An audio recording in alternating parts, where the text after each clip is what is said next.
Bonjour, c'est l'équipe Kino Inc. composée de Ousni qui s'occupait du front, de Yaya qui s'occupait du développement en back, de Nassem qui s'occupait du front avec Ousni et du contenu, et de moi, Tomimou, qui s'occupait du design front et de l'architecture de contenu. Nous allons vous présenter rapidement notre site. Comme vous le savez, il s'agissait de choisir 3 univers pour composer un parc d'attractions.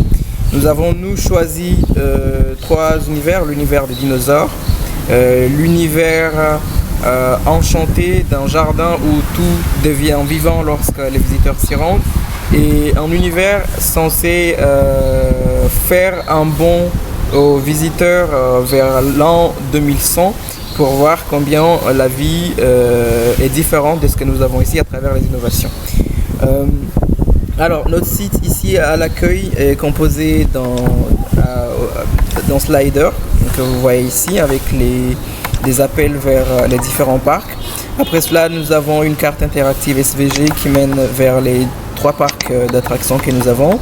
Nous avons un flash news pour l'actualité, et en bas nous avons 3 panneaux d'appel vers des offres et aussi vers l'appel à aux visiteurs de donner leurs idées pour améliorer le parc.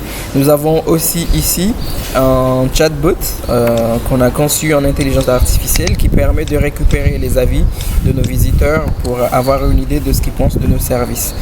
Là, nous avons les différents parcs. On va aller visiter un parc pour voir comment c'est constitué. Chaque page de parc, on a une grande image d'accueil, on a un formulaire de réservation des séjours au niveau du parc et une présentation du parc ainsi que des activités qui sont pratiquées. On a aussi ici la partie ticket hébergement. Donc si je prends par exemple la partie hébergement, on nous présente ici l'hôtel du parc et bien sûr le formulaire de réservation qui nous permet de réserver les différentes chambres de notre hôtel. Nous avons ici les activités qu'on fait au niveau du parc. Nous avons ici des informations sur comment accéder à notre parc, que ce soit en se géolocalisant, que ce soit à travers l'avion, le train ou la voiture. Et nous avons ici notre formulaire de contact. Donc voilà en gros comment le site est constitué au niveau front.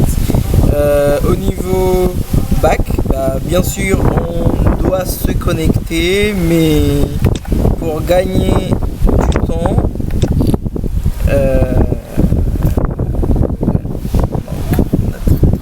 voilà, pour gagner du temps, on y va directement. Ça, c'est notre interface de gestion du site. Là, par exemple, nous avons notre page d'accueil. Que l'on peut ici consulter et modifier. En termes d'outils de travail, de techno, en front, nous avons, en design d'abord, nous avons travaillé avec Sketch pour élaborer une maquette originale. Développement front, on a travaillé avec Bootstrap. Et développement back, nous avons travaillé avec le framework de gestion de contenu appelé Modex, que nous avons choisi pour la plus grande flexibilité que ça nous offre pour concevoir nos maquettes telles qu'on le veut et développer les fonctionnalités que nous voulons. Donc c'est pour cela qu'on a choisi l'outil. Et en gros, ça fait les outils qu'on a utilisés pour travailler. Nous avons aussi utilisé une plateforme qui s'appelle Fluxo pour élaborer notre petit bot de discussion, comme on a dit, qui permet de récupérer des avis des utilisateurs, et il nous les envoie au niveau de la partie admin par email. Donc voilà très rapidement comment est constitué notre site web, et du côté front et du côté back. Je ne sais pas si c'est complet ou pas. Ça fait moins de 5 heures.